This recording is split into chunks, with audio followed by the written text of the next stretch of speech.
Alors comme vous savez, on n'est pas en avance sur le cours, ni en maths ni en mécanique quantique, mais bon, on prend un peu de temps pour poser les bases et c'est peut-être pas plus mal. Il faut quand même qu'on avance un peu. Aujourd'hui, on va parler un peu des opérateurs, de leur représentation, de la notion d'adjoint. Beaucoup de choses importantes. Rien de très compliqué, mais il faut commencer à acquérir la pratique du formalisme. Je pense que vous avez vu dans les TD déjà les quêtes et les bras. On va poser ça doucement. On va travailler la plupart du temps en dimension finie aujourd'hui, puis on verra les difficultés que pose la dimension infinie un peu en maths et un peu plus tard dans ce cours. Donc la dernière fois, on avait commencé à parler sur les espaces vectoriels de la notion de produit scalaire. On était dans un grand 4, structure hermitienne, si je ne me trompe pas. Et on avait déjà vu le cas du produit scalaire sur R, qui nous avait permis d'introduire une notion d'orthogonalité qui est très importante. Et on a vu dans le cours de maths mercredi la version espace vectoriel complexe, où le produit scalaire euclidien ordinaire devenait un produit scalaire hermitien. Alors donc on va juste rappeler l'essentiel de ça. Donc dans mon décompte, on doit en être un un grand 4, deuxièmement, produit scalaire sur un espace, donc produit scalaire sur un C espace vectoriel.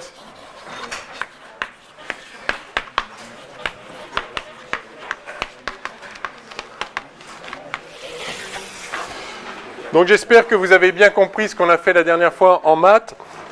L'idée, c'est de dire que un produit scalaire dans un R espace vectoriel, c'est une forme bilinéaire définie positive, de telle sorte qu'on puisse en faire, donc c'est linéaire autant qu'on peut, donc en l'occurrence sur les deux variables, et on peut en faire une norme.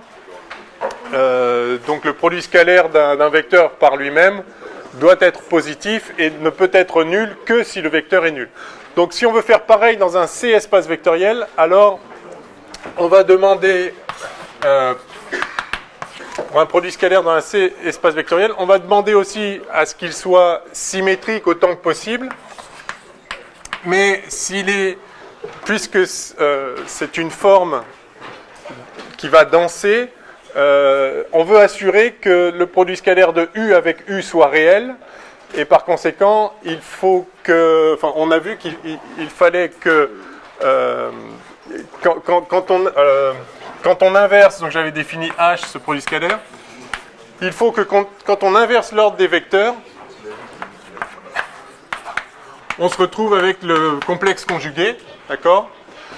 De telle façon que H de UU, quel que soit U dans l'espace vectoriel, soit assuré d'être réel. Donc, et du coup, si on a une forme qui vérifie ceci, si elle est linéaire par rapport à une variable, elle va être semi-linéaire par rapport à l'autre variable,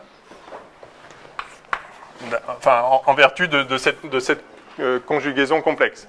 Donc, c'est ce qu'on avait appelé une forme sesquilinéaire. Donc, un produit scalaire sur un C espace vectoriel, ça va être une forme sesquilinéaire, comme on l'a défini en maths. Forme sesquilinéaire, définie positive.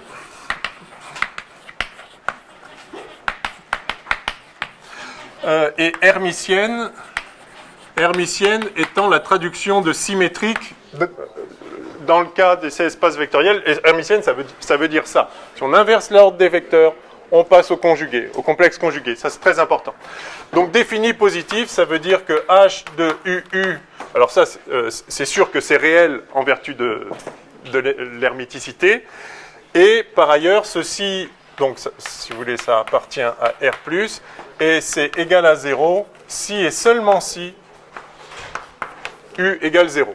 Voilà. Donc ça, je ne reviens pas là-dessus. On l'a vu en maths, un peu en détail. Et du coup, donc effectivement, on peut associer à ce produit scalaire hermitien une norme définie par norme carrée de U égale H de UU. D'accord ? Bien. Alors, l'intérêt de ce produit scalaire, comme on l'a vu pour le cas réel, c'est qu'on peut du coup définir une notion d'orthogonalité, et ça va être la chose la plus importante sur laquelle on va élaborer ce qu'on va faire aujourd'hui. Donc notion d'orthogonalité.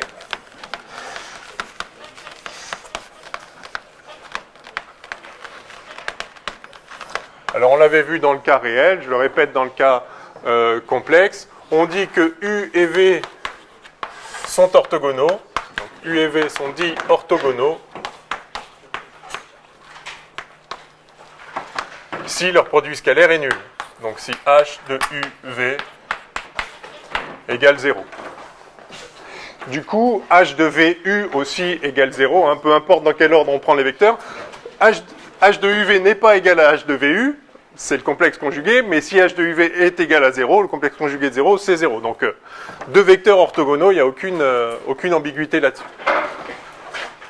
Une fois qu'on a la notion de vecteurs orthogonaux, on peut avoir la notion d'espace orthogonal. On dira que U est orthogonal à un ensemble donné, à l'ensemble, je sais pas, à l'ensemble A, si, quel que soit A dans A, eh bien U scalaire A, c'est-à-dire le produit hermitien de U avec A, est nul. Etc., etc. Donc tout ça est très intuitif. Et alors vous savez par ailleurs que, en tout cas en dimension finie, bon d'abord pardon, on peut définir une famille orthogonale de vecteurs. Une famille orthogonale de vecteurs que je vais appeler, je ne sais pas, VI. I dans un certain ensemble qui peut être fini, infini, dénombrable ou non. Vous avez une certaine collection de vecteurs. On dit que cette famille est orthogonale si chaque paire de vecteurs est une paire de vecteurs orthogonaux. Donc si quel que soit I et J dans l'ensemble qui indexe la famille, on a H de VI, VJ égale 0. Enfin, si I est différent de J, bien sûr. Alors, si on a une famille orthogonale, on peut en faire une famille orthonormée. Orthonormée, ça veut juste dire que la norme de chacun des vecteurs est nulle.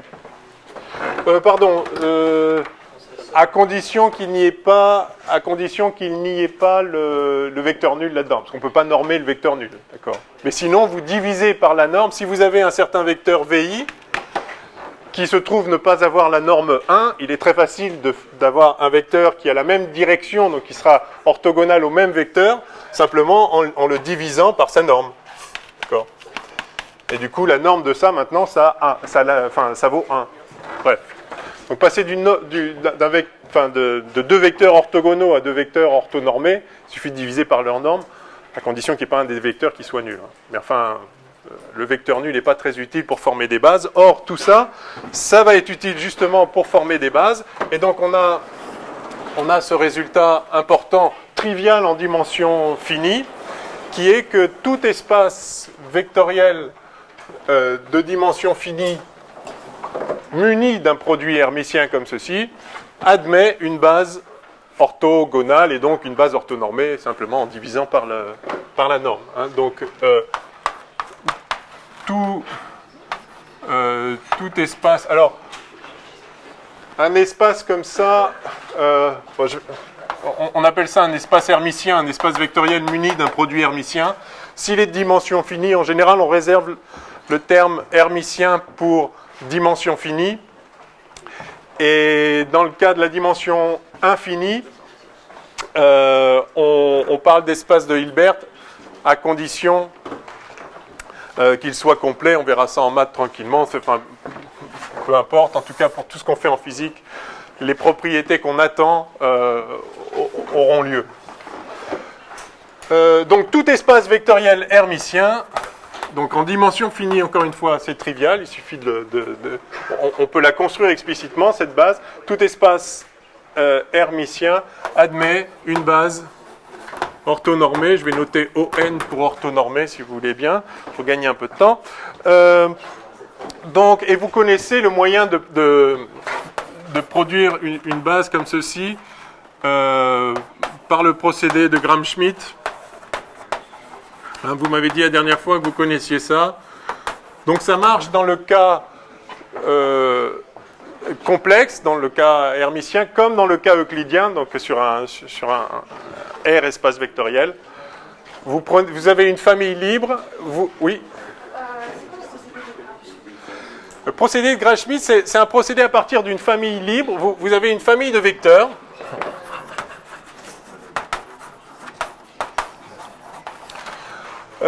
Libre et génératrice. Pardon. Non, génératrice, oui, absolument.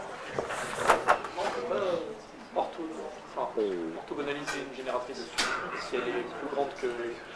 Oui, non, c'est ça. Oui, il faut qu'elle soit libre et génératrice. Donc c'est une base. Oui, c'est ça. Il vous faut une base. Bah, si elle est libre, oui. Alors, si elle est libre, vous pouvez la compléter en une base orthonormée. Mais sinon, si vous avez un espace de dimension 5, vous avez deux vecteurs, elle est libre, vous n'allez pas faire une base avec les deux vecteurs. On peut quand même l'orthonormaliser, oui, mais là, ce que je dis, c'est que ça va faire une base orthonormée. Une famille libre, effectivement, peut être orthonormalisée, puis complétée en une base orthonormée. Peut-être orthonormalisée. L'idée, c'est que, enfin, je ne le fais pas en détail, mais c'est très simple. Vous prenez le premier vecteur qui vous tombe sous la main. Donc le premier, je vais l'appeler V1.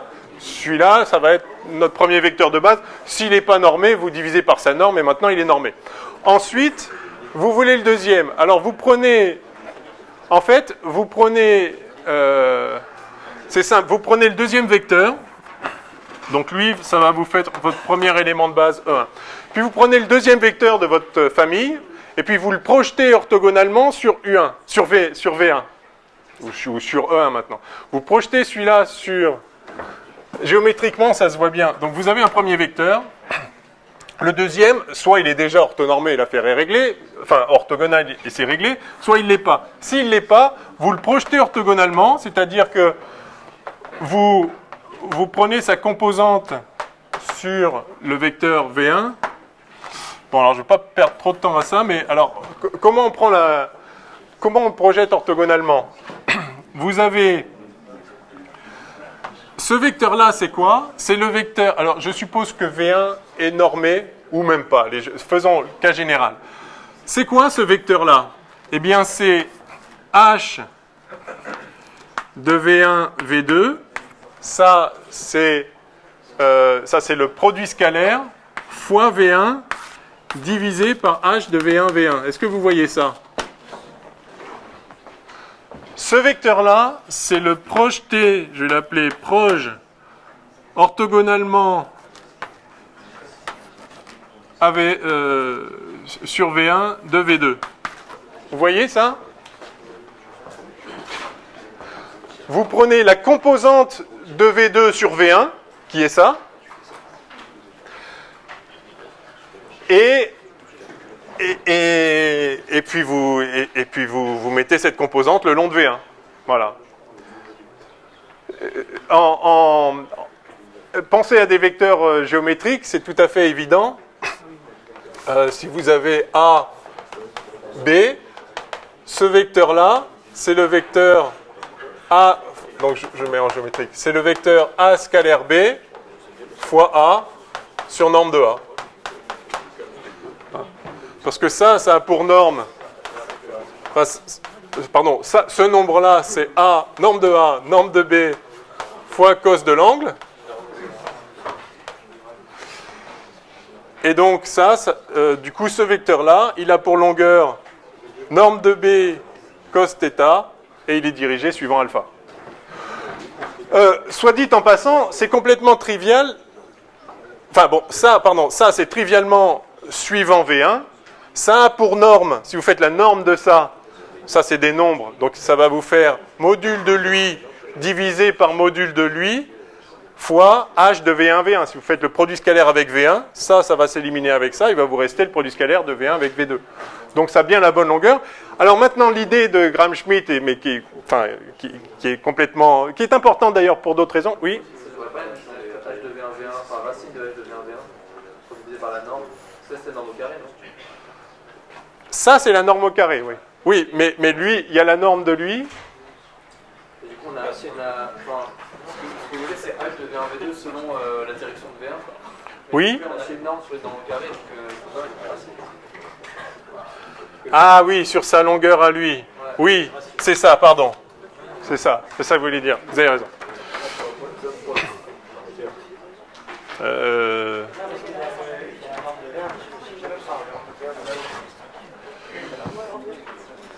La norme de ça, c'est... C'est bon? Bon. C'était bon ou c'est... Attendez, c'est bien comme ça. Soit dit en passant, j'ai fait une bêtise dans le cours de maths à la fin, là, rapidement. Vous vous rappelez quand on a écrit l'égalité du parallélogramme? J'ai écrit U plus V plus U moins V égale 2U plus 2V. J'étais un peu pris par le temps. Quelqu'un m'a fait remarquer sur les vidéos, il a parfaitement raison. Il me manquait les normes au carré. Apparemment, j'ai toujours un petit problème entre le carré et pas le carré. On reverra ça. Enfin, ça prend 2 lignes, c'est complètement trivial, mais juste, je le dis en passant puisqu'on y revient. Donc, merci de me signaler si je prends ça pour la norme au lieu de la norme au carré.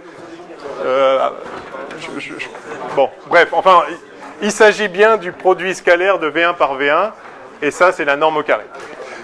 Bien.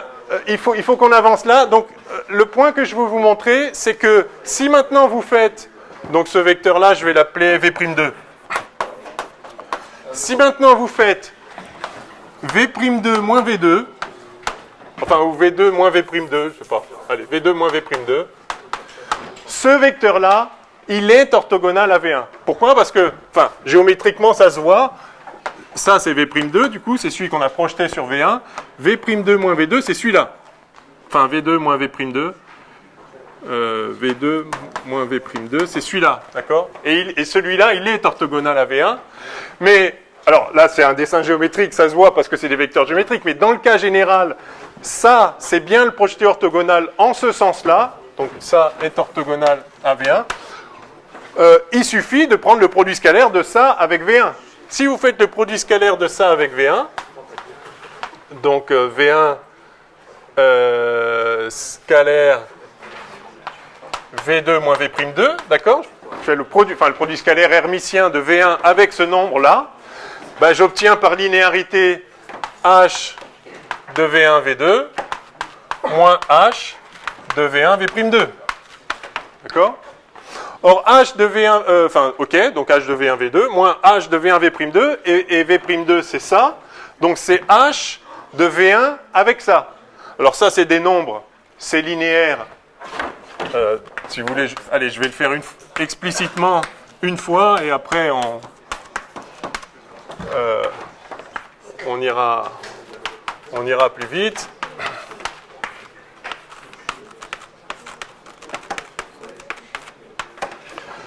V1, d'accord? Et maintenant, c'est linéaire à droite ici. Donc ça fait H de V1, V2, moins... Ça, c'est un nombre, hein, on est d'accord? C'est un nombre complexe, je le sors, donc ça fait moins H de V1, V2. Et alors, sur H... Et donc, vous voyez qu'en fait, pour une fois, c'est moi qui avais raison.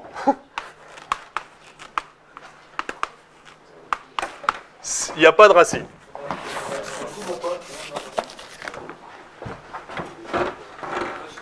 Il n'y a pas de racine, et donc, et voilà, et là, et du coup, ça marche. Et ça fait bien 0. Oui. Mais en fait, pourquoi il y en aurait? Ah oui, parce que c'est la norme.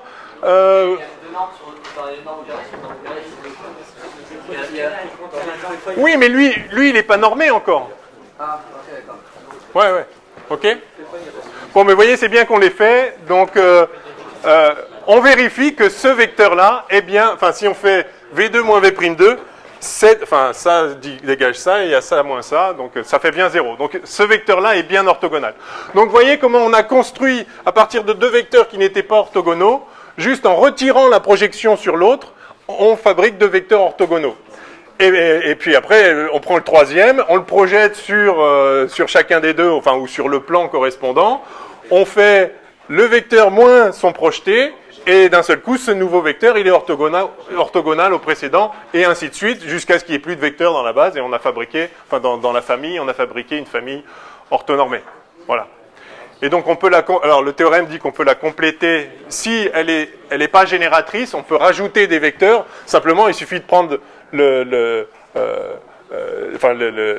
complémentaire orthogonal, et on continue, on rajoute des vecteurs orthogonalement comme ça. Bref, c'est un procédé classique, je pense que vous avez quand même dû voir ça en maths. Enfin, vous l'avez vu dans le cas réel, vous voyez que dans le cas complexe, c'est exactement la même chose. L'idée est très simple, vous projetez un vecteur sur l'autre et vous retirez son projeté et il est devenu orthogonal. Voilà. De façon complètement évidente. OK ? Et donc, je n'ai pas précisé ce qu'était H. Ceci sera vrai, quel que soit le produit scalaire que vous prenez. Vous pouvez construire une base orthonormée. Bien, alors, on va exprimer maintenant les vecteurs dans une base orthonormée. Allez, on va chercher le troisième.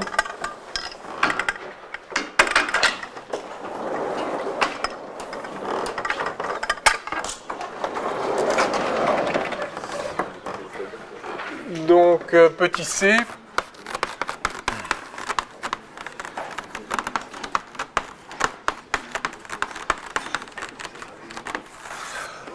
Alors, il est très agréable de travailler dans une base orthonormée parce que, du coup, à chaque vecteur est associé un ensemble de coordonnées.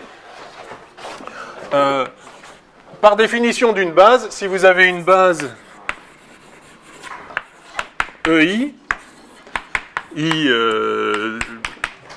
dans I, alors, tout ce que je dis là est trivial dans la dimension finie. Dans la dimension infinie, il faut faire un petit peu attention, mais disons que c'est fini et... Oui. Dans le cas géométrique, du coup, c'est sur norme déjà opérée ici. Oui, oui. Oui, oui. Alors, si vous avez une base comme ceci, par définition d'une base, quel que soit U dans l'espace vectoriel dans lequel vous travaillez, il existe un jeu unique de composantes. Il existe un jeu unique je vais les appeler de UI indexés dans la même famille, tel que U égale somme sur I des UI EI. D'accord ? Hein ? Et ça, ce sont les coordonnées de U dans la base EI. Vous connaissez ce langage habituel. Et on peut représenter ce vecteur U sous forme de ce qu'on appelle un vecteur colonne. Vous notez U, U1, U2, bref, vous faites une colonne avec ses coefficients. Avec ses coefficients, c'est-à-dire, c'est les coefficients du développement du vecteur comme une combinaison linéaire des vecteurs de base. Alors, l'intérêt de ça, c'est que si vous en avez un autre, V, V1, Vn, vous pouvez représenter le produit scalaire hermitien de U par V. Alors, H de U, V, ça vaut quoi? Et donc, vous allez voir que on tombe sur l'expression canonique dans l'espace vectoriel C puissance n. Il suffit d'écrire U comme la combinaison linéaire qui le définit dans la base. V aussi, hein, donc écrire V comme ça, c'est une autre façon de dire que V, c'est la somme des VI EI. D'accord? Et donc là, vous avez H de somme des UI EI et de somme, alors c'est un indice muet, ici il est sommé, je vais donc changer d'indice pour que ce soit bien clair, plus somme des VJ EJ. Et donc ensuite, je développe, alors attention, c'est semi-linéaire à gauche, linéaire à droite. Donc la combinaison linéaire à gauche va faire sortir des UI étoiles, le complexe conjugué de UI, et pas à droite. Donc ça va faire somme sur I. Hein, je développe simplement par linéarité, par sesquilinéarité. J'ai UI étoile, VJ, H de EI, EJ.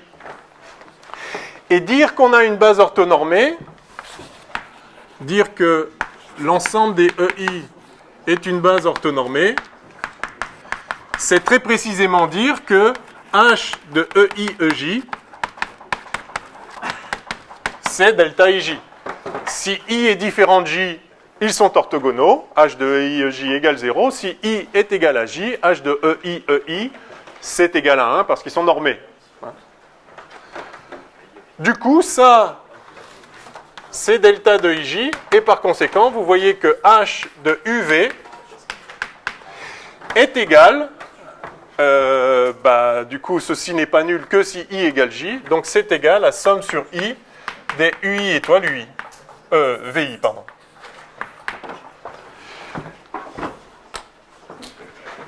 Donc ça, c'est absolument capital. C'est ce à quoi on s'attend, enfin, c'est l'expression du produit hermitien canonique dans l'espace vectoriel C puissance n, ou juste, justement des vecteurs colonnes, si vous voulez, enfin des collections de nombres. À partir du moment où vous avez une base orthonormée, vous pouvez représenter chacun des vecteurs par ses coordonnées, qui sont du coup une collection de n nombres complexes. Et donc, vous réalisez en fait un isomorphisme parfait entre votre espace vectoriel, qui n'a aucune raison d'être C puissance n. Ça peut être n'importe quel espace vectoriel abstrait, formé d'objets qui peuvent avoir rien à voir avec des nombres. N'empêche, dès lors que vous avez une base orthonormée, vous pouvez traduire ce vecteur en une collection de nombres, et donc votre espace vectoriel devient C puissance n. Et ce qu'on voit, c'est que le produit hermitien que vous avez, quel qu'il soit, il s'écrit comme ceci en fonction des composantes des vecteurs sur la base. Donc c'est le produit hermitien complètement canonique qu'on retrouve. Vous voyez donc l'intérêt de développer, de représenter un vecteur par ses coordonnées sur une base orthonormée. Mais faites bien attention, c'est une représentation du vecteur. Le vecteur, ce n'est pas une collection de nombres. Le vecteur, c'est peut-être une fonction. Enfin, ça dépend de l'espace vectoriel dans lequel vous partez. Mais vous pouvez le représenter comme une collection de nombres complexes qui sont précisément les produits scalaires, les produits scalaires de votre vecteur avec les nombres complexes, avec les vecteurs de base. C'est-à-dire, c'est les composantes du développement du vecteur sur la base. Alors ça, c'est très bien. Et du coup, alors je vais introduire maintenant la notation qu'on adopte en physique quantique. On a déjà vu que les vecteurs de l'espace d'état, on les note comme des quêtes. Alors on va voir maintenant comment on note le produit scalaire, le produit hermitien. Je dirais souvent produit scalaire sans préciser hermitien, parce qu'on est toujours dans un espace vectoriel sur C. Donc le produit scalaire est hermitien, sinon il n'y aurait pas de norme associée.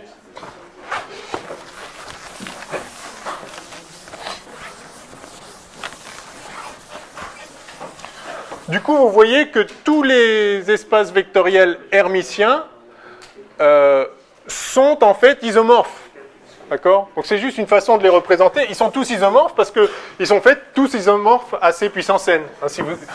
Ils sont tous isomorphes s'ils ont la même dimension, on est bien d'accord. Parce que vous pouvez toujours le ramener à une collection de coordonnées dans une base particulière. Faites toujours bien attention. Le vecteur colonne représente le vecteur dans une base particulière. Si vous changez de base, ce sera évidemment d'autres nombres qui représentent, mais ce sera le même vecteur. Alors, notation, je ne sais plus à combien j'en suis, petit c, petit d, petit d.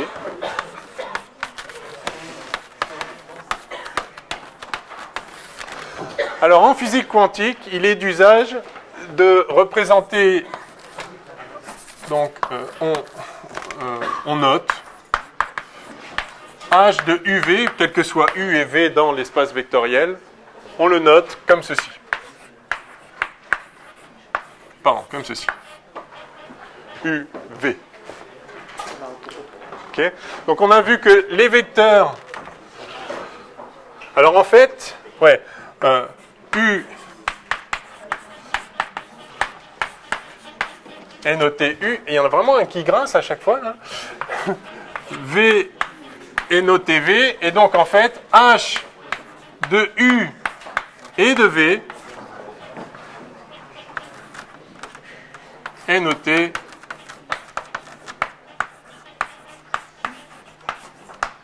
UV. OK? Alors,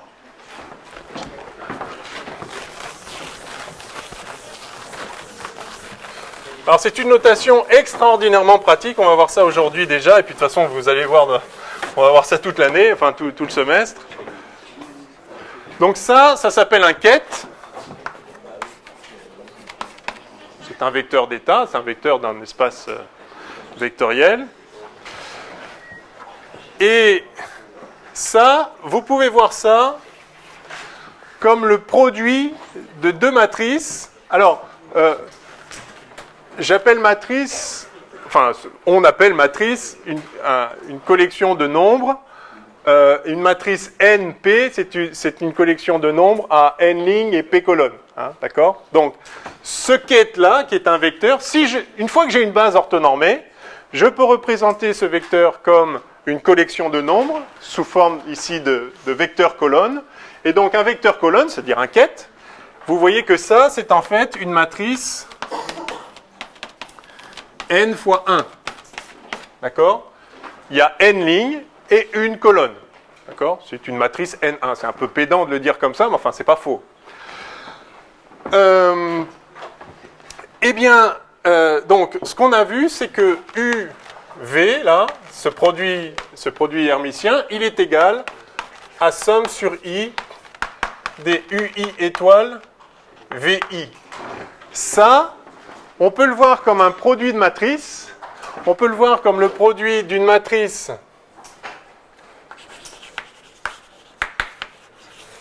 un fois n, c'est-à-dire une matrice qui a une ligne et n colonnes, qui va être la matrice U1 étoile, U2 étoile, UN étoile. Alors, on peut appeler ça aussi un vecteur ligne, parfois. C'est-à-dire c'est un vecteur mis sur une ligne plutôt que mis sur une colonne. Donc c'est cette matrice fois la matrice V1, V2, Vn. Donc ça c'est matrice n fois 1. Enfin c'est le ket en question. Donc ça c'est un vecteur colonne. Alors, méfiez-vous des appellations. Vecteur ligne, vecteur colonne, c'est pas très joli parce que, un vecteur, c'est un vecteur, c'est U. Il est représenté comme une colonne de nombres, comme on le voit ici, et du coup, on l'appelle vecteur colonne. Mais c'est pas ça le vecteur. Ça, c'est une série de coefficients qu'on met en colonne. Et là, vous avez une série de coefficients que vous mettez en ligne. Donc, on l'appelle vecteur ligne. Par contre, ce qui est parfaitement clair, c'est que ça constitue une matrice, 1 fois n. Ça, c'est une matrice n fois 1. Et vous savez bien qu'on peut toujours faire un produit de matrice, np, une matrice np fois une matrice p k. Ça peut se faire et ça fait une matrice nk. D'accord? Là, donc, ce que vous voyez, c'est que ce produit scalaire, ce produit hermitien, il s'écrit très précisément comme cette matrice fois celle-là. Si vous deviez faire ce produit de matrice, vous prenez le premier élément avec celui-là, vous faites ça plus ça, ça fois ça, plus ça fois ça, plus ça fois ça, plus ça fois ça, et vous déroulez plus ça fois ça. Donc, c'est très exactement le produit hermitien. Donc, cette notation suggère de représenter V comme un vecteur colonne et ce truc-là, qu'on va appeler un bras, comme un vecteur ligne, mais attention avec les composantes étoiles. Alors, c'est là toute la puissance de cette notation qu'on doit à Dirac. Merci, monsieur Dirac. Dans cette notation, on peut traiter... Enfin, ouais, je vais le faire comme ça. En fait, le produit scalaire, le produit hermitien de U par V, c'est en fait cette matrice 1 fois N fois cette matrice N fois 1. D'accord ? Donc, on vient de fabriquer un élément nouveau qui s'appelle un bras. Enfin, que Dirac appelle un bras. Et comme c'est pratique, on fait tous pareil.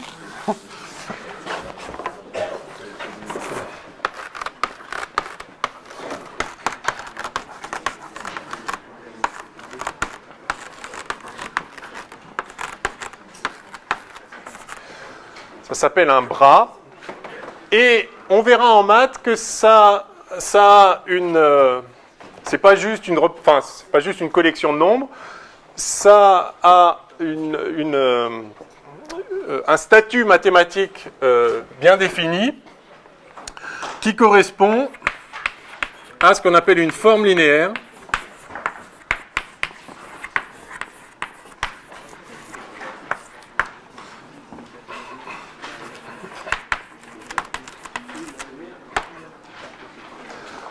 C'est-à-dire, vous pouvez associer à ce bras une fonction qui prend un vecteur et qui en fait un nombre.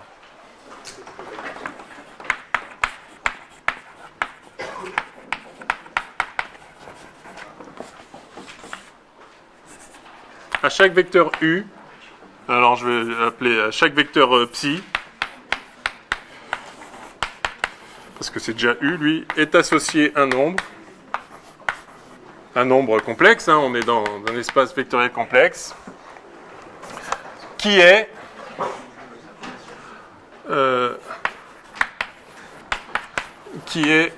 le produit hermitien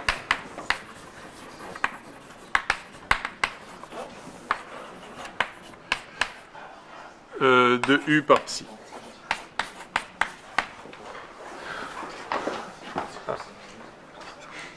Et donc, effectivement, ça représente une application qui, si vous l'appliquez à psi,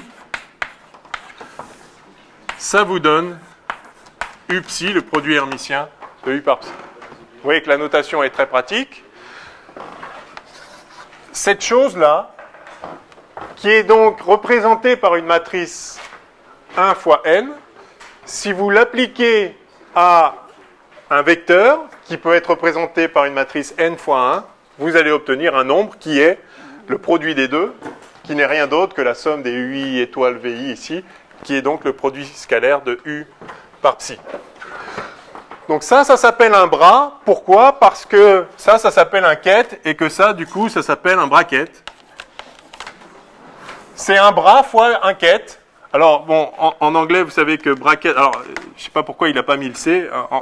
Bracket, ça s'écrit avec un C, mais enfin bon, disons, c'est un bras fois un ket, ça fait un bracket. Et bracket, ça veut dire crochet, quoi. Ça veut dire exactement ce truc-là. Bon. OK.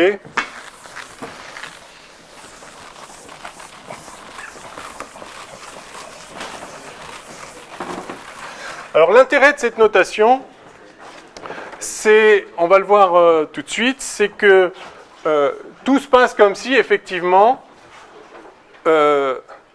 ça qui au début n'était qu'une notation, je décide de noter le produit scalaire H de U psi comme ça.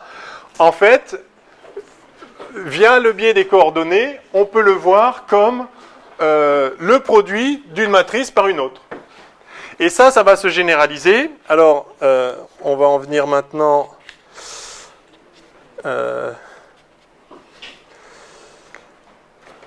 oui, juste une remarque en passant. Évidemment, on a du coup U,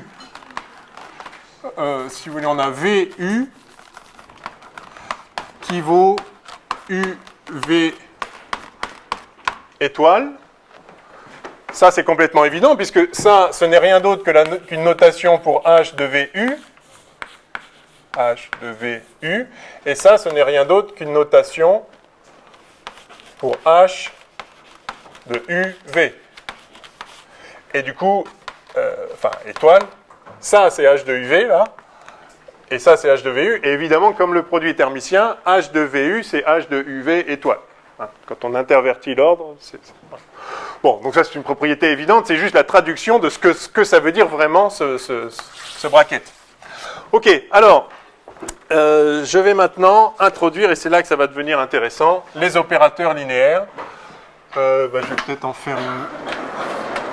Aller chercher l'autre. Prendre l'autre tableau.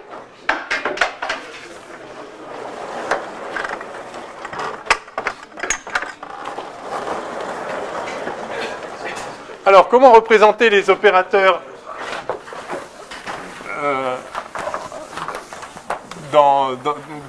agissant sur un espace vectoriel? On a rapidement parlé des opérateurs une fois, il y a quelque temps. On parlait de l'opérateur évolution d'un système. Donc, troisièmement, opérateur linéaire.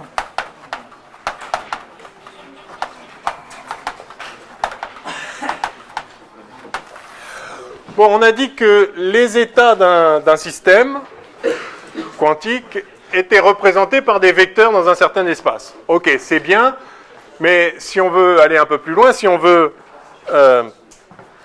étudier la physique, il faut décrire comment les vecteurs évoluent dans le temps, comment ils interagissent entre eux. Bref, on veut pouvoir passer d'un vecteur à un autre.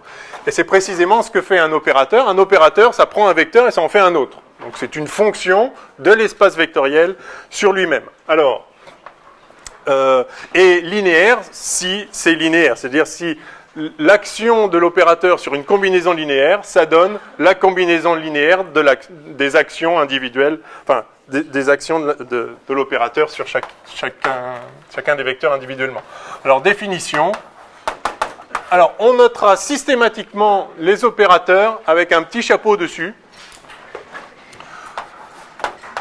Donc un opérateur A,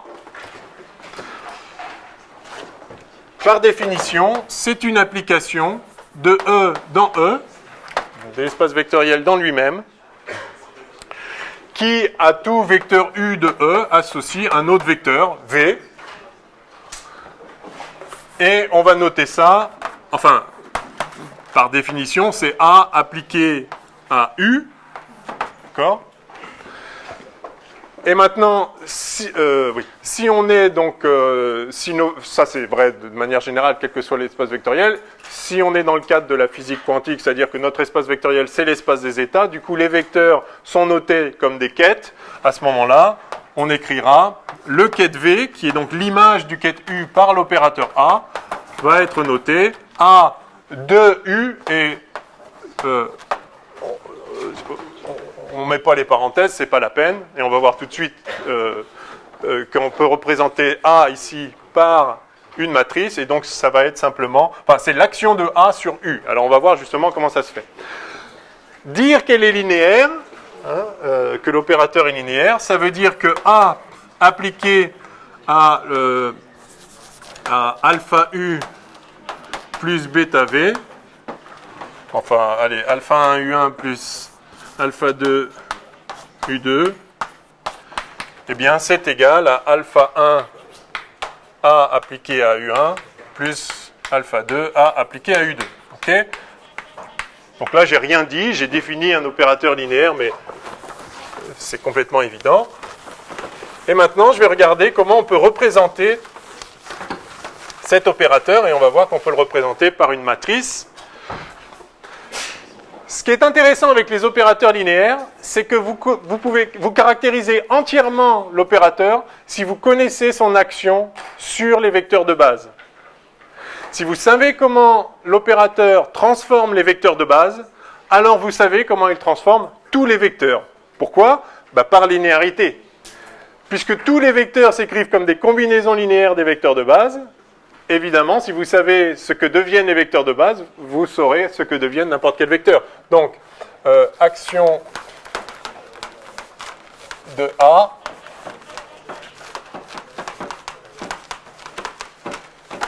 caractérisée par l'action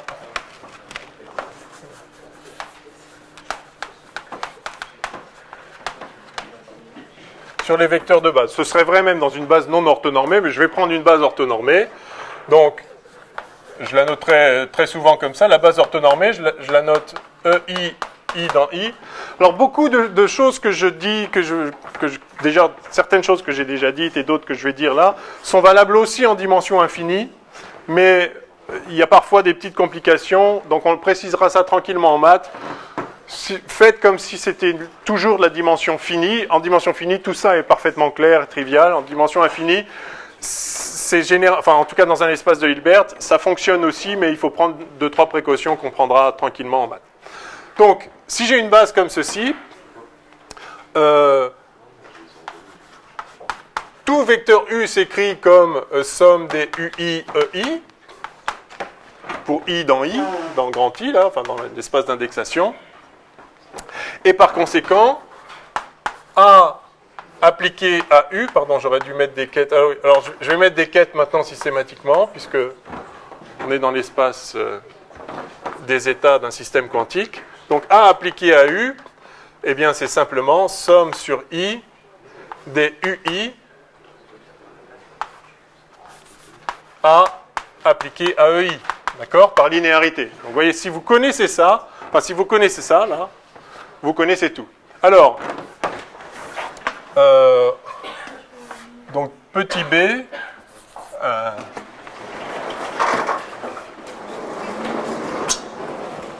représentation matricielle.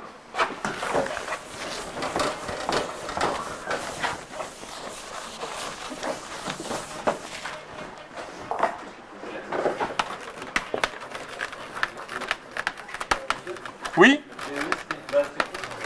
C'est une base orthonormée. Là, jusque-là, elle est quelconque. Maintenant, je vais la prendre orthonormée. Mais, enfin, ça, c'est vrai dans tous les cas, mais je vais la prendre orthonormée. Ouais. Représentation dans une base orthonormée. Bonne remarque. Donc, j'ai la base I. Et dire qu'elle est orthonormée, c'est dire que H de EI avec EJ, que l'on note donc EI, EJ, ça c'est delta IJ. Alors si j'ai ça, on a dit que l'action de A était caractérisée, entièrement définie par l'action sur les vecteurs de base. Alors, je prends le vecteur EJ et j'en fais le vecteur AEJ. Alors, A est connu dès lors que ça c'est connu. Donc je peux, ça c'est un vecteur que je peux écrire sur la base des EI. Donc ça va être une certaine somme sur I des AI EJ, et je vais noter J ici pour se souvenir que ça c'est l'action de A sur le vecteur J. Et je peux écrire ça pour tous les vecteurs J de la base. Donc, connaître l'opérateur A, c'est connaître l'ensemble des coefficients ici, qui donnent la décomposition sur la base des EI, I. Pardon. Qui donne la décomposition sur la base des EI de l'image de tous les vecteurs de base. D'accord ? Donc, l'image de EJ, c'est une certaine combinaison linéaire des EI, puisque c'est un vecteur. Et cette combinaison linéaire, elle est ce qu'elle est, ça dépend de l'opérateur. Mais pour chaque opérateur, il y a donc un ensemble de nombres AIJ ici, tel qu'on est ça, quel que soit J.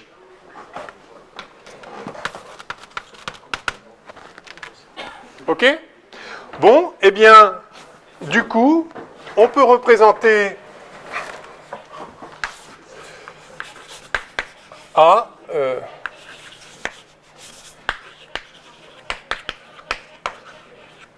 peut être représenté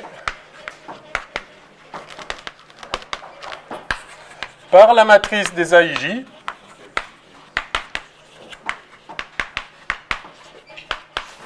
c'est-à-dire A11, A12, A1n, A21, etc., AN1, ANN. D'accord ? Donc vous voyez qu'il apparaît ici, en fait, l'image ça, c'est le vecteur colonne qui est l'image du vecteur de base E1. Puis ça, c'est l'image du vecteur de base E2. Puis ça, c'est l'image du vecteur de base EN. Et effectivement, l'action... On va le voir tout de suite. C'est complètement trivial. Peut-être que ça vous ennuie, mais comme je ne suis pas sûr que tout le monde ait bien ça en tête et que c'est très important, je le refais. Calculons A appliqué à EJ. Alors EJ, on va dire que c'est... donc j'ai A1J, A2J. J'isole la ligne J, enfin la colonne J. D'accord ? Quelconque. Donc, quel que soit J, ce que je vais faire fonctionne. Donc, alors, l'image de J, eh bien, c'est le produit de la matrice A par le vecteur colonne qui représente EJ dans la même base. Parce que c'est quoi le vecteur EJ ? C'est le vecteur qui est 0, 0, 0, 0, qui a un 1 au rang J et qui a des 0 partout ailleurs. D'accord ? Eh bien, si vous faites ce produit-là, vous allez voir ça fois 0, plus ça fois 0, plus ça fois 0, jusqu'à arriver sur le 1, et ça va faire A1J. Donc ça va faire le vecteur colonne A1J. Puis vous prenez la deuxième ligne, enfin, la première ligne du vecteur colonne, ça va être donc A1J. La deuxième ligne, ça fois 0, plus ça fois 0, etc., plus A2J plus 0. Donc ici, il va y avoir A2J, et puis la troisième ligne, ça va être A3J, etc., jusqu'à ANJ. Donc vous voyez que l'image de J, en fait, c'est la ligne, c'est la colonne J, c'est la JM colonne. Hein? OK ? Et maintenant, donc, l'image de EJ, c'est ça. L'image de EK, c'est pareil avec la Km colonne. Et maintenant, si vous faites l'image de n'importe quel vecteur U, A fois U, eh bien, c'est simplement la matrice des AIJ fois le vecteur colonne qui représente U. U1, U2, UN, par combinaison linéaire. Donc ça, c'est bien une matrice qui représente A dans la base des EIJ, et l'image du vecteur U par A, ce n'est rien d'autre que le produit des matrices. Vous avez ici une matrice NN, enfin ça c'est une matrice NN, ça c'est une matrice N ligne, une colonne, N fois 1. Et donc, vous pouvez effectivement multiplier une matrice NN par une matrice N1. Il faut que le dernier le nombre de colonnes soit égal, de celui-là soit égal au nombre de lignes de celui-là, hein, tout simplement. Et ça fait quoi ? Ben, ça fait une matrice N fois 1, c'est-à-dire un vecteur colonne. Donc, vous voyez que l'image d'un vecteur, c'est-à-dire une matrice N fois 1, par cet opérateur qui est une matrice NN est bien un vecteur qui est une matrice N1. Voilà. Et comme c'est linéaire, enfin le produit matriciel réalise, tel que vous savez le faire, hein, faire ça fois ça, plus ça fois ça, plus ça fois ça, etc. Ce produit matriciel réalise la linéarité de l'opérateur. C'est pour ça que tous les opérateurs linéaires peuvent se représenter par une matrice. On vient de le refaire, enfin, c'est la théorie de base de l'algèbre linéaire. Je suis sûr que vous avez fait ça 1000 fois, mais voilà, on la refait tranquillement. Donc, vous voyez que l'action d'un opérateur sur un vecteur se représente dans n'importe quelle base, enfin, dans une base donnée, mais on peut prendre n'importe laquelle, se représente comme le produit d'une matrice par un vecteur colonne. Voilà. Alors, on va caractériser maintenant. On peut aller un cran plus loin, on peut caractériser les éléments de la matrice Je vais monter ça très haut. Celui-là, il grince, j'en veux plus.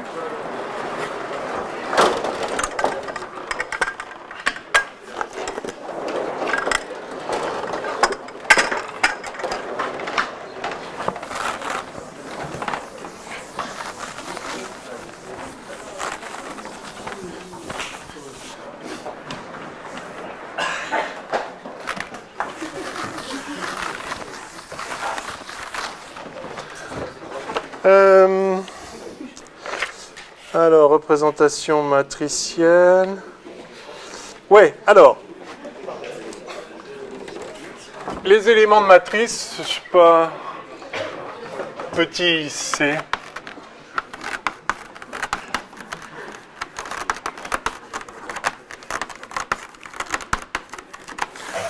Alors, regardez bien, c'est quasi magique. L'élément de matrice AIJ, je prétends que c'est en fait EI à EJ.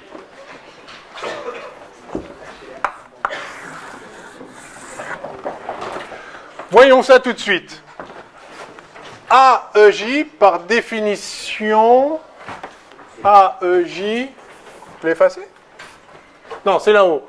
AEJ, je vais le réécrire là. A appliqué à EJ, c'est par définition somme sur, des AIJ, somme des AIJ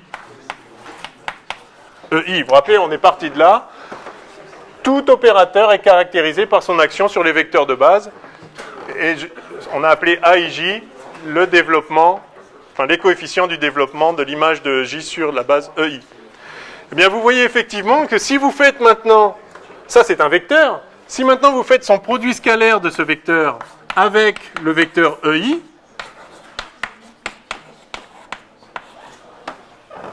d'accord? Ça c'est le vecteur image, et j'en fais le produit scalaire avec EI. Le produit scalaire de ça avec EI, comme c'est une base orthonormée, si I... le produit scalaire de ça avec... Alors avec... ok, je vais appeler ça K. C'est pareil, c'est un indice muet. Ici, je fais la somme sur tous les EK, d'accord? Si je fais le produit scalaire avec EI, tous les K qui sont pas égaux à I, ça va faire 0. Et pour K égale I, ça va faire du coup AIJ. Donc ça, c'est bien AIJ, comme on le veut. Mais maintenant, représentons ce produit scalaire comme on a l'habitude de le faire maintenant avec un bracket. Ce produit scalaire, c'est, on prend le bras associé au ket EI fois AEJ.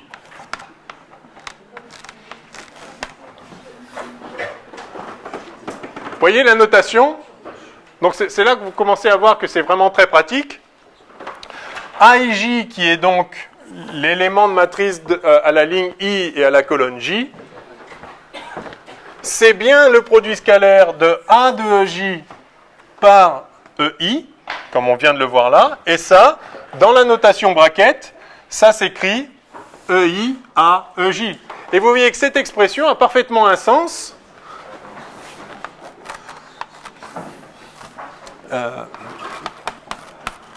Et même de manière générale, une expression U, A, V, quels que soient les vecteurs U et V, ça a un sens dans la représentation matricielle. Ça, on a dit que c'était une matrice 1, une ligne fois n, n colonnes. Ça, c'est une matrice n fois n. Et ça, c'est le vecteur colonne, le ket, n fois 1.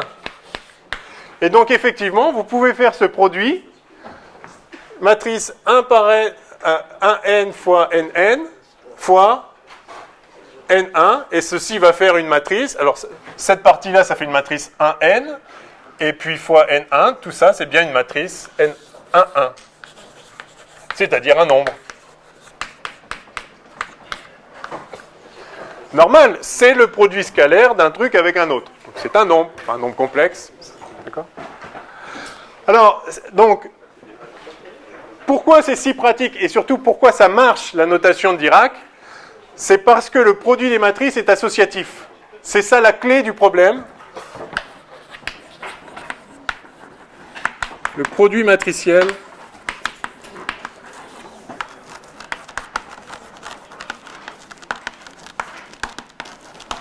est associatif. Est-ce que vous voyez que c'est la clé du problème ? C'est que quand vous écrivez ça, au début c'est une notation. On dit, quand j'ai le produit scalaire de deux vecteurs, je retourne le premier, enfin j'en fais un bras, puis l'autre devient un quête. Ok, why not ? C'est une notation. Mais cette notation est utile parce que on peut considérer, une fois qu'on a écrit une expression comme ça, on peut la considérer comme effectivement le produit de ça c'est une matrice, ça c'est une matrice, ça c'est une matrice.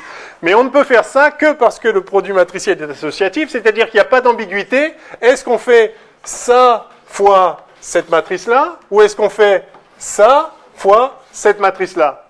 Eh bien c'est pareil.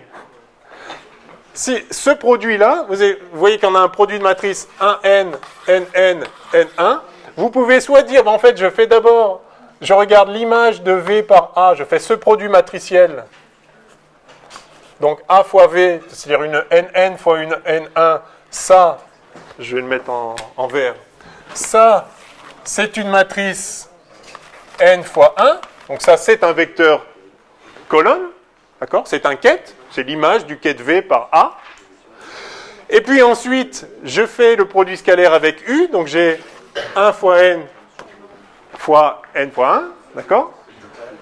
Ou bien je peux considérer que ceci, c'est une matrice 1n fois nn, ça c'est une matrice 1n, et donc ça c'est un vecteur ligne, d'accord ?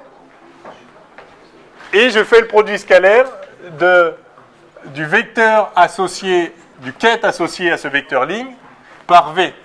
Eh bien, ça donne la même chose parce que le produit matriciel est associatif. Vous voyez le truc ?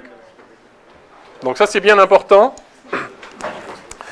C'est pour ça que la notation fonctionne. Mais du coup, comme elle fonctionne, elle fonctionnera toujours et on peut simplement poser les uns à côté des autres des quêtes, des opérateurs, des bras, dès lors que le produit matriciel a un sens. C'est-à-dire qu'il faut que le nombre de colonnes le nombre de colonnes du membre de gauche soit égal au nombre de lignes du membre de droite. Sinon, vous ne pouvez pas faire le produit de la matrice. D'accord ? Bien. Alors, ceci étant fait, on va juste définir rapidement les valeurs propres et les vecteurs propres.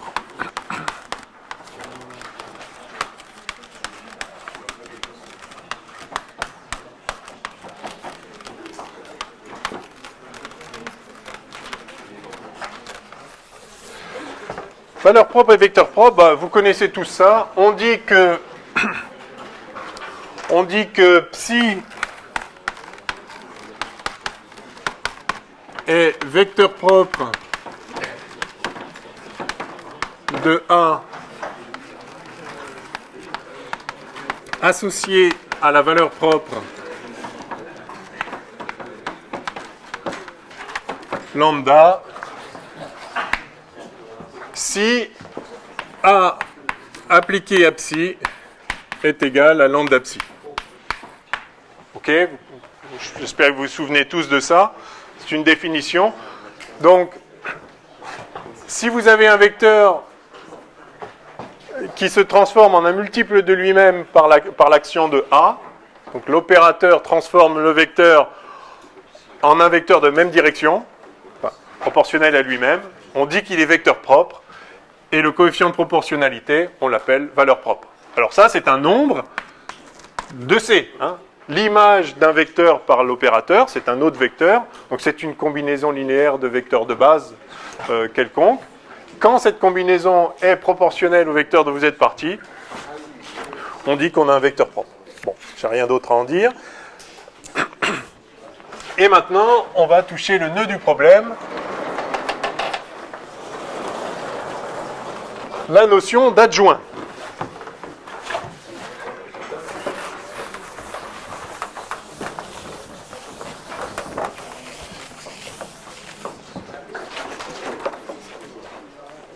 Alors,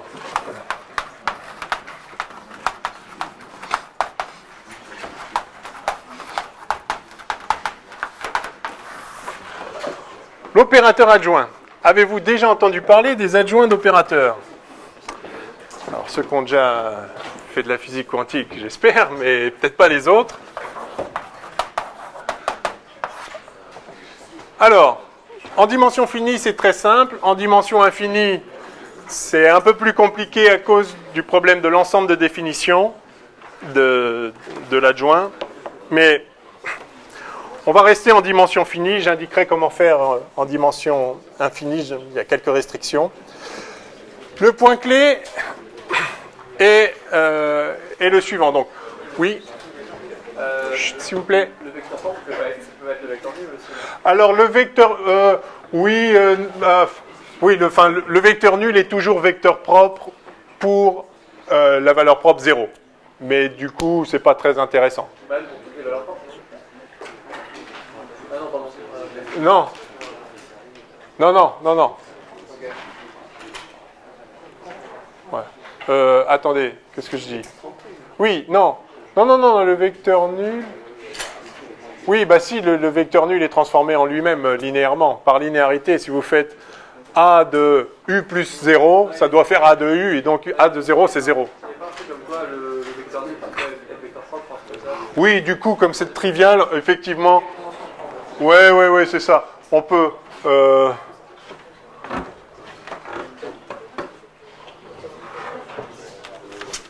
Oui, ok, oui, d'accord.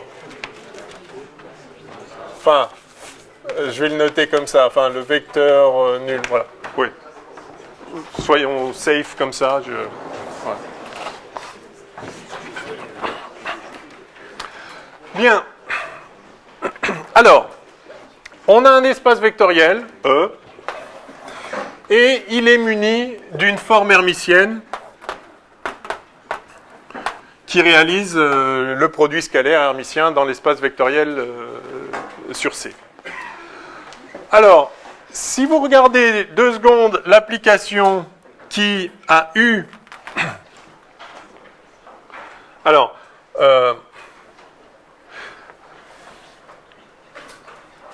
vous vous donnez V, soit V, dans l'espace. L'application, je vais la noter... Je ne vais pas la noter. L'application qui a eu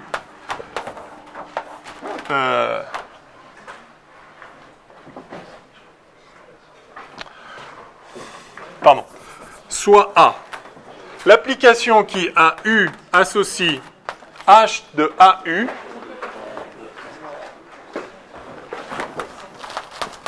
est une application linéaire.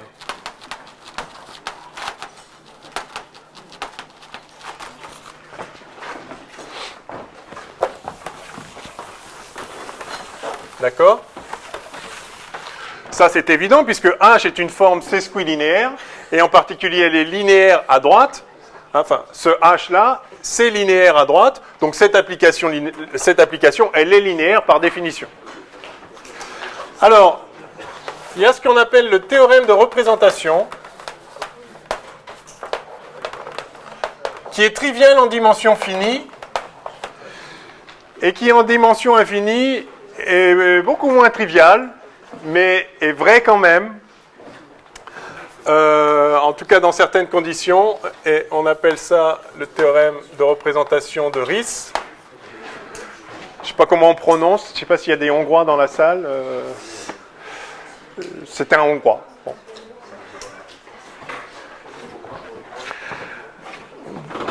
Des fois, on appelle ça aussi le théorème de représentation de Fréchet-Riesz, parce qu'il y a M. Fréchet qui est français, qui a aussi qui est tombé sur le même type de résultat. Nous dit que si on a donc cette application linéaire, en fait, c'est une forme linéaire.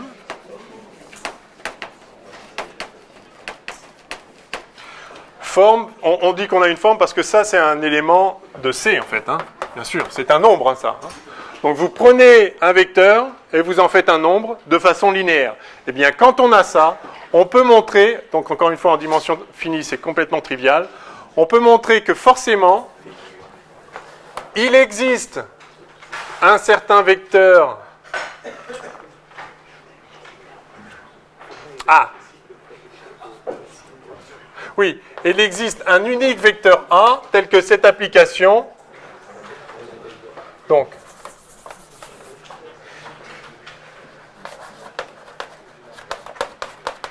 pour toute forme linéaire comme ceci, il existe un unique vecteur B tel que, alors pour toute forme linéaire que je vais appeler F, donc un unique B tel que F de U est en fait égal à H de BU, à B scalaire U. Donc là, ce qu'on voit là, c'est une évidence, c'est que un produit scalaire, c'est une forme linéaire par rapport à sa deuxième variable. Ce que nous dit le théorème de représentation, c'est en quelque sorte la réciproque. Si vous avez une forme linéaire sur une variable, en fait, c'est un produit scalaire. D'accord ? Il n'y a pas d'autre forme linéaire que des produits scalaires avec un certain vecteur. D'accord ? Donc, c'est trivial en dimension finie, encore une fois. En dimension infinie, je vous demande de l'admettre. On en dira un peu plus en maths. Et donc, à chaque fois que vous avez une forme linéaire, vous avez un certain bras associé, tel que cette forme linéaire, ce n'est rien d'autre que l'application du bras, enfin, l'image d'un quête par cette forme linéaire, ce n'est rien d'autre que l'application du bras au quête en question. Il n'y a pas d'autre forme linéaire que des produits scalaires avec un vecteur particulier. En dimension finie, en tout cas, sans difficulté. Alors, du coup, regardons ce qui se passe maintenant. Si vous construisez une forme linéaire comme ça, supposez que vous ayez un opérateur A, d'accord, et vous considérez maintenant l'application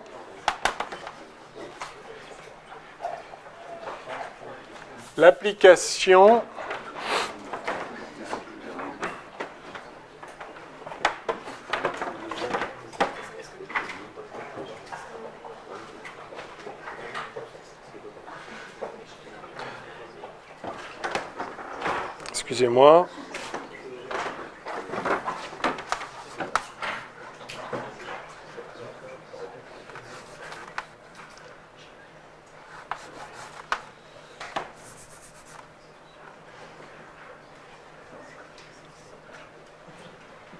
Oui, l'application qui a V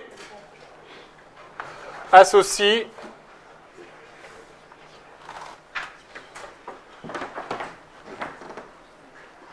Pardon. Quel que soit, voilà, excusez-moi, quel que soit V, l'application qui a U associe H de V à U ça, c'est linéaire en U. Alors, je vais remettre les quêtes. D'accord ? Ça, est-ce que vous êtes d'accord que ça, je prends un V quelconque, je prends un V dans l'espace. Pour n'importe quel V, cette application qui a U associe le produit scalaire de V par AU, ça, c'est une application linéaire en U. D'accord ? Puisque H est linéaire et A est linéaire. C'est la composée de deux applications linéaires. Si vous faites ça de lambda U1 plus mu U2, ben ça va faire lambda A de U1 plus mu A de U2, et puis le H, ça va garder la linéarité. Donc ça, c'est linéaire. Par conséquent, il existe un certain V', tel que ça, en fait, c'est, donc tel que H de V et de AU, c'est en fait le produit scalaire par V'.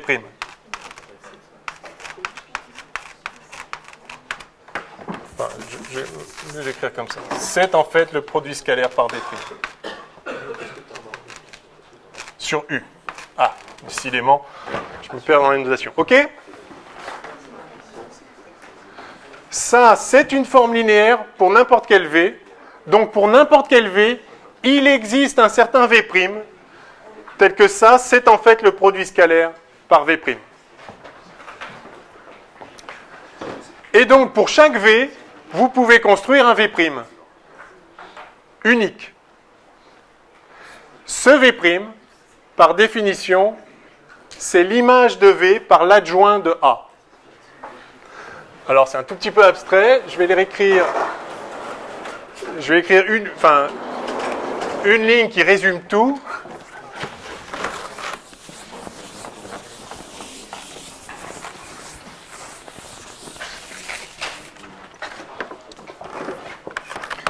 Donc, ce qu'on voit, c'est que quel que soit V, il existe V' unique tel que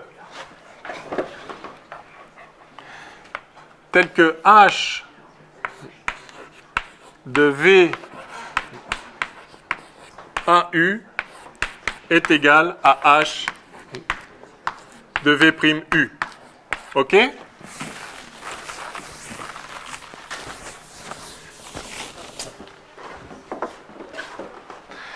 Eh bien, et cette application et l'application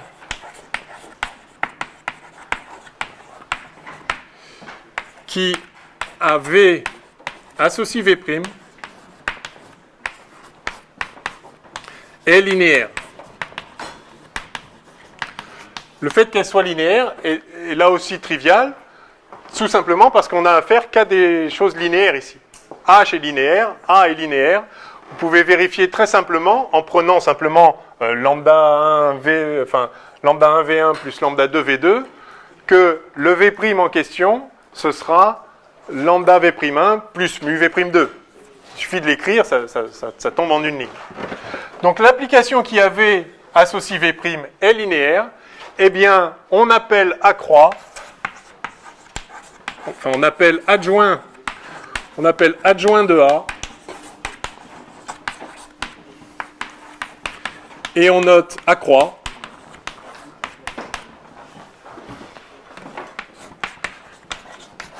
l'application linéaire. Alors, je vais mettre des chapeaux, c'est des applications. L'application linéaire V donne V'. V' est défini de façon unique pour chaque V, en dimension finie pour chaque V. En dimension infinie, ça marche aussi, mais pas forcément pour tous les V. Donc il faut se mettre dans un espace de Hilbert avec une base de Hilbert dense dans l'espace. Et donc on peut approcher n'importe quel vecteur par des vecteurs qui ont bien une image comme ça. Bref, on fera ça tranquillement, peu importe. Le point clé, c'est ça. À chaque opérateur A, on peut associer un opérateur accroît qui vérifie donc, finalement, si je l'écris... Enfin, donc, ça veut dire que H de V AU, c'est H de A croix V U. Ça, c'est la définition de l'adjoint. Vous avez le même produit scalaire si vous faites agir A sur le vecteur de droite ou A croix sur le vecteur de gauche. Une espèce de symétrie comme ça. Oui. Si vous voulez le noter sans mettre H, mais avec une notation comme tout à l'heure. Alors, voilà, maintenant avec les bras, donc la notation c'est qu'on retourne ce bras-là, ce quête-là pour en faire un bras, donc on a ça.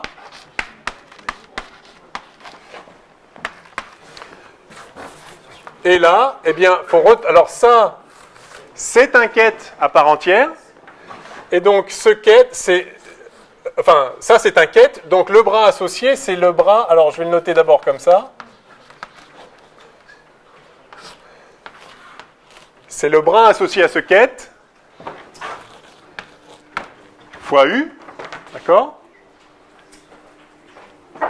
Et donc ce qu'on voit ici, c'est que le bras associé au ket A croix V, eh bien, c'est le bras V fois A. D'accord? Ça, c'est ça. Comme ceci. Hein? C'est lui fois lui.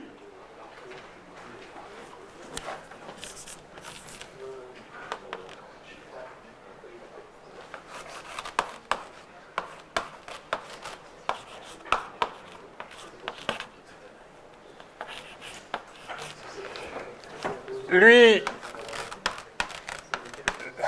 c'est un autre ket et qui devient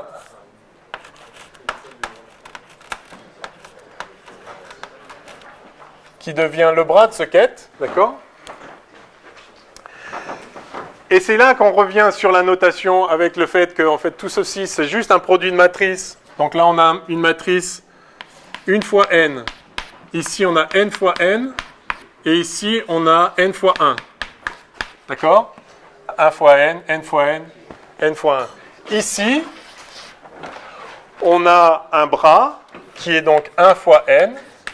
Et là, on a n fois 1. Cette égalité vous montre que le bras associé au ket A croix V, je vais le noter en toutes lettres, le bras associé au ket A croix V, donc le bras c'est une matrice 1 fois n et le ket c'est une matrice n fois 1 en représentation dans une base orthonormée. Et eh bien, c'est quel bras? Vous voyez que ça, maintenant, je peux considérer tout ça comme un bras qui s'applique à U. Et donc, c'est ce bras-là. Donc, le bras associé au ket A croix V, c'est VA. D'accord? Ça se lit là. Enfin, on vient de démontrer ça. C'est la conséquence de la définition du produit de l'adjoint d'un opérateur. La définition de l'adjoint d'un opérateur, c'est que le produit scalaire est le même si vous appliquez A au deuxième vecteur ou A croix au premier. Oui? Finalement, l'opérateur adjoint permet de transformer un bras en ket et un ket en bras. Non. L'opérateur adjoint est un opérateur qui vérifie ça. Mais du coup, par définition, on voit que le bras associé au ket transformé par l'adjoint, c'est en fait le bras fois l'opérateur lui-même. Oui, mais si par exemple, on a le ket avec V et qu'on multiplie par la matrice A, et ben on va se retrouver avec... Vous voulez dire, si on prend ce ket-là et qu'on le multiplie par A? Non, si on avait juste le ket avec le V, on pouvait le multiplier justement par A. Si on fait ça? Bah ça fait un certain vecteur. Non, avec... Ça? Bah ça, c'est pareil, c'est un certain vecteur. C'est le vecteur qui, si on fait le produit scalaire avec U, sera la même chose que si on avait fait le produit scalaire de V sans toucher à V, mais en touchant à U par l'adjoint. Donc c'est ça.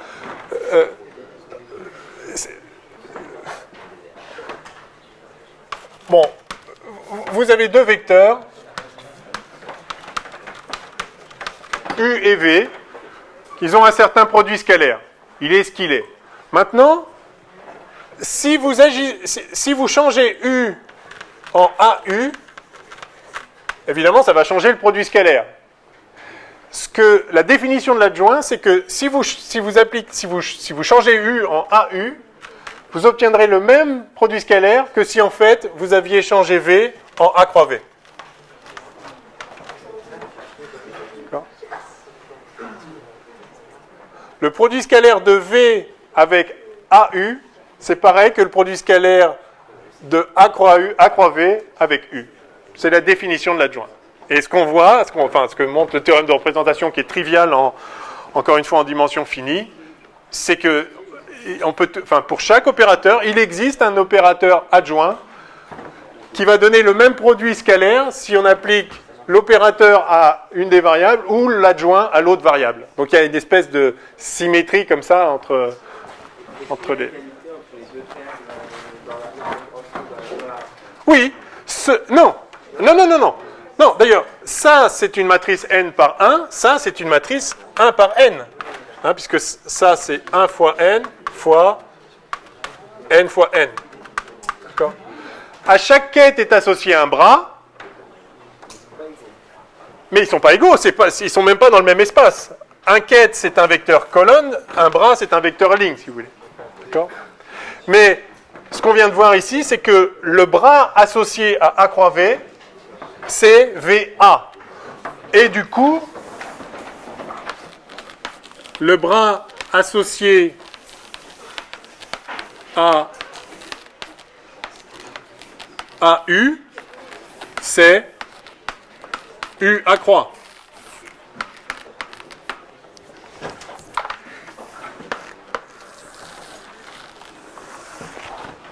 Yes? Donc, à chaque U, quête est associé un bras U. Maintenant, AU, c'est un nouveau quête. Question, à quel bras est associé ce nouveau quête? Réponse, A croix U. Enfin, U A croix. Lui. Alors, c'est un tout petit peu... Enfin, il faut s'y habituer un peu. C'est pour ça que vous allez faire des TD. Certains ont peut-être déjà commencé un TD avec ça. Mais il faut comprendre ce que c'est au départ. Hein. L'opérateur adjoint, c'est l'opérateur qui... Enfin, si vous regardez le produit, si vous avez deux vecteurs, vous en bougez un, ça change le produit scalaire. Mais si vous en bougez un par un certain opérateur, c'est pareil que si vous aviez bougé l'autre par l'opérateur adjoint. C'est la définition, c'est la ligne du haut. Voilà. C'est ça la définition de l'adjoint. Quand il existe, en dimension finie, il existe à tous les coups. En dimension infinie, il y a des domaines, ce qu'on appelle domaine de définition. Il peut être défini sur un sous-ensemble de l'espace vectoriel, pas forcément pour tous les vecteurs. Et on se débrouillera pour prendre des espaces dans lesquels et des opérateurs qui ont bien un adjoint défini, en tout cas sur un ensemble qui est dense dans l'espace global. Donc on peut approcher aussi près qu'on veut n'importe quel vecteur par un vecteur qui est dans l'ensemble de définition des opérateurs et de leurs adjoints. Alors, il faut qu'on avance. Eh bien, on va voir tout de suite la représentation matricielle de cet opérateur adjoint. Alors, petit je sais pas quoi. Petit b, peut-être?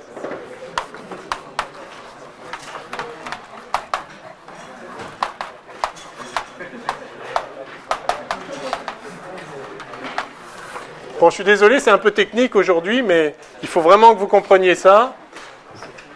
Et alors... Les opérateurs adjoints jouent un rôle absolument capital, et en particulier les opérateurs auto-adjoints. On va voir ça tout de suite. Alors, comment on va représenter l'opérateur A croix dans une base orthonormée, enfin dans la base de départ? Alors, vous vous souvenez, pour connaître l'action d'un opérateur, il suffit de connaître son action sur les vecteurs de base. Et après, le reste s'en déduit par combinaison linéaire. Donc, on veut connaître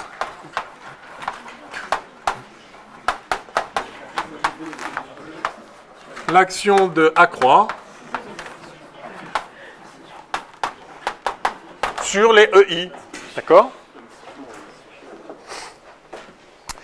Eh bien, c'est simple. On va simplement écrire la définition de... La définition de l'opérateur A croix. On va avoir H de A croix EI, EJ. Donc le produit scalaire hermitien entre A croix EI et EJ, par définition, c'est le produit scalaire hermitien entre EI et AEJ. D'accord? C'est exactement l'équation. J'aurais dû l'écrire en rouge, là, enfin encadré en rouge, celle du haut. Là. C'est ça, la définition, c'est ça. Je vais le faire tout de suite. Ça, c'est la définition de A croix. Voilà. Mais on va jusqu'à 30, non? Ah merde! On fait juste ça quand même. Mais vraiment, c'est 2 lignes. En fait, ça y est, c'est fini. D'accord? Ça, c'est la définition de la croix. Mais ça, en fait, ça, c'est l'élément de matrice. Alors, ça, si vous voulez, c'est H. Alors, si j'intervertis l'ordre, je passe au complexe conjugué. J'ai une forme hermitienne. H de A à B, c'est H de B à étoile. Donc ça, c'est H de EJ A croix EI étoile. D'accord? Et donc, ça, c'est EJ A croix EI étoile. D'accord? J'utilise la notation quête, enfin la notation bracket standard. OK? Et ça, c'est égal à EI A croix EJ. Et ben voilà, c'est fini. Vous rappelez les éléments de matrice? Est-ce que c'est encore au tableau? On a vu que l'élément de matrice pour la matrice A, on a vu qui était la matrice AIJ. Vous vous rappelez qu'on avait AIJ qui n'était rien d'autre que EI à EJ. D'accord? Donc ça, c'est l'élément de matrice AIJ, c'est-à-dire le JM, enfin l'élément sur la IM ligne JM colonne. Mais ça, c'est le complexe conjugué de l'élément de matrice A croix JI. Donc, si je note A croix, je représente la matrice A croix comme ceci. Enfin, A croix J, d'accord? Ce que je viens de voir là, c'est que ça, eh bien, c'est A croix JI étoile. D'accord? Ça, c'est A croix JI, l'élément de matrice entre J et I, étoile. Et ça, c'est l'élément de matrice entre I et J. Et donc, finalement, on a, quel que soit I et J, A croix JI étoile égale AIJ, et en intervertissant en passant l'étoile ici, enfin en prenant l'étoile de l'étoile et en intervertissant I et J, j'ai donc A croix IJ qui est égal à AJI étoile. Voilà. Quel que soit I et J, A croix IJ, c'est AJI étoile. Autrement dit, la matrice représentant A croix est la transposée conjuguée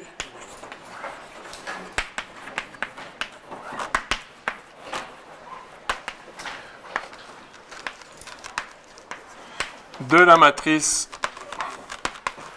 représentant A.